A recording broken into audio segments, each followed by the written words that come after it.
हा video doctor Vijay Bhatkar यांच्या महान कार्याचा आणि त्यांच्या संगणक संत म्हणून ओळखल्या जाण्याचा प्रवास सांगतो.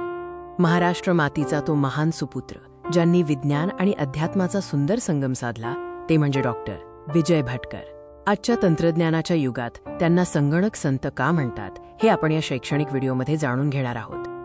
डॉक्टर विजय भटकर हे केवळ एक शास्त्रज्ञ नाहीत, तर ते महाराष्ट्राचा अभिमान आहेत.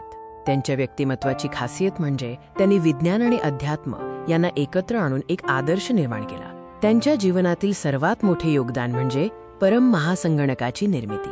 हा एक ऐतिहासिक क्षण होता. जेव्हा परदेशांनी भारताला महासंगणक देण्यास स्पष्ट नकार दिला, तेव्हा डॉक्टर भटकर यांनी ते आव्हान स्वीकारले. याच आव्हानाला उत्तर देत त्यांनी भारताचा पहिला स्वदेशी महासंगणक परम PARAM यशस्वीरित्या तयार केला. त्यांच्या या संशोधनामुळे भारताला जागतिक महासत्तांच्या पंक्तीत मानाचे स्थान मिळाले.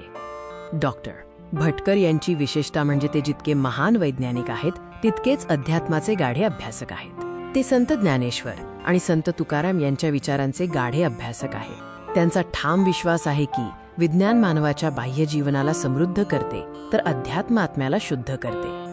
आता आपण डॉक्टर भटकर यांचा वारसा आणि आजच्या तरुण पिढीसाठी त्यांचा काय संदेश आहे ते पाहूया. पद्मभूषण पुरस्कार विजेते डॉक्टर विजय भटकर हे आजच्या युवकांसाठी एक मोठे प्रेरणास्रोत आणि आदर्श आहेत. भारताला पुन्हा विश्वगुरू बनवण्यासाठी विज्ञानाचा स्वीकार करा आणि मूल्यांची जोपासना करा, हाच त्यांचा युवकांना संदेश आहे. या आधुनिक संगणक संतांना आमचा मानाचा मुजरा आणि सलाम.